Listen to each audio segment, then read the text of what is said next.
If reincarnation was real, imagine reincarnating into the arms of the same person that killed you in your previous life. Daisy had been a police officer, one of the best. She didn't wear her badge for praise. She wore it like armor. Every crime she solved wasn't just a case. It was a battle she fought for people without a voice. But none of that compared to what she felt for her twin sister, Daniela. Daniela was her peace, her anchor. They were born minutes apart but shared one life. Where Daisy was fire, Daniela was calm. When Daisy came home angry from the force, Daniela always had something warm on the stove and something kind to say. She didn't understand why her sister had to be so brave, but she supported her anyway. Always. Daisy's work had put her in the target of dangerous men. But there was one name that kept coming up, again and again. Max. Max came from power. His father was a high-ranking politician with connections so deep, they touched every courtroom, every news desk, every uniform above Daisy's rank. He was untouchable. But he was also violent. Daisy had spent months chasing his crimes. Victims were everywhere. Some were buried, others too scared to talk. He had a talent for covering his tracks, but Daisy was patient. And when Max started sleeping, she pounced. There was one moment she never forgot. She arrested him. He was standing over a body in a parking garage. The blood was fresh, the weapon was still in his hand, and Daisy, breath steady, had her gun drawn and cuffs ready. She got him. He smirked while she read him his rights. But 2 weeks later, he was free. No charges, no press, no record. And Daisy, she became a target. It started with phone calls, anonymous messages, dead ends in her investigations. She started watching over her shoulder. She installed trackers on the phones of everyone she loved, just in case. She didn't want to believe Max would go that far, but deep down she knew. Then came the night Daniela didn't come home. It was raining hard. Daniela had called to say she was finishing up some reports at work. She would be late. The alley she usually took home was quiet.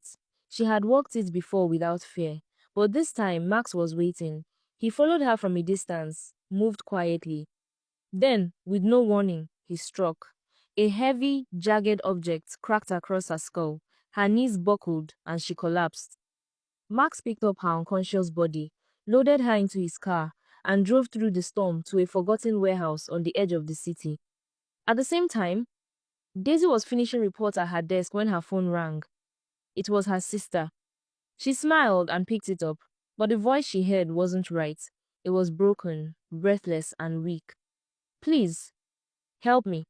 And then the line cut. Everything inside Daisy went cold. She yanked open the tracking app and saw the red dot pulsing from an abandoned area. A place where no one should be. She didn't think. She just moved. She grabbed her helmet, jumped on her police motorcycle, and tore into the rain. The city blurred past her. Lights, buildings, traffic. None of it mattered. Her heart beat louder than the engine. She didn't even notice the red lights she passed. When she got to the warehouse, it was silent. She burst through the door, soaked and shaking. Then, she saw it. Daniela was lying on the floor, pale and soaked in blood. Her hair was plastered to her face. Her chest rose and fell, but barely. Max was standing over her, gripping the same weapon he used to knock her out. He looked up and their eyes met. And he ran. He didn't try to fight. He knew what was coming. He crashed through a side window and disappeared into the storm. Daisy ran to her sister, dropped to her knees and shouted her name over and over. Daniela didn't respond. Daisy checked her pulse. It was weak and almost gone. She fumbled her phone, screamed for backup, called for an ambulance. Her hands trembled. Her throat burned from shouting. Sirens approached in the distance. Her colleagues arrived first. They told her to stay, to let them handle it, to wait for orders. But Daisy's blood was boiling. She couldn't sit still. She couldn't breathe knowing Max was still out there, still walking free, still smiling like nothing ever happened. She didn't care what happened next.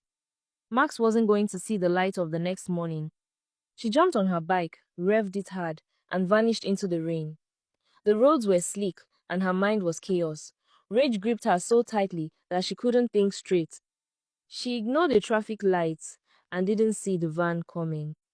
The collision was loud and sudden. Metal slammed into metal.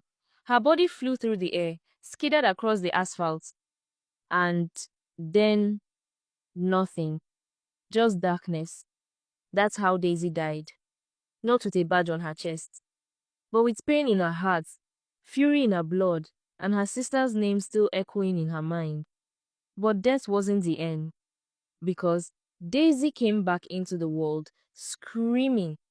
From the moment she was born, it was like her tiny lungs were still carrying the rage of the woman she used to be. She cried more than most babies. It was difficult to stop her from crying. Her mother held her gently, hummed lullabies, whispered sweet words. But nothing helped. Then her father picked her up. The moment his hands touched her skin, her cries turned violent. She wailed so loudly, so forcefully, that people turned their heads from down the hall. It wasn't fear. It wasn't hunger. It was rejection. Like her soul remembered something her new mind didn't. The man smiling down at her, the one cooing into her tiny face with affection, was the same man who had once left her sister bleeding on a warehouse floor. The same man she had chased for years. The same man she had died trying to stop. It was Max, and now he was her father. The cries wouldn't stop. Because even though Daisy didn't remember the full story yet, the part of her that felt everything, the part that had burned with pain when she died, was still awake. She had returned, planted like a seed in the heart of her enemy's home. Would she remember why? Would she recognize who she really was? Would she finish what death interrupted?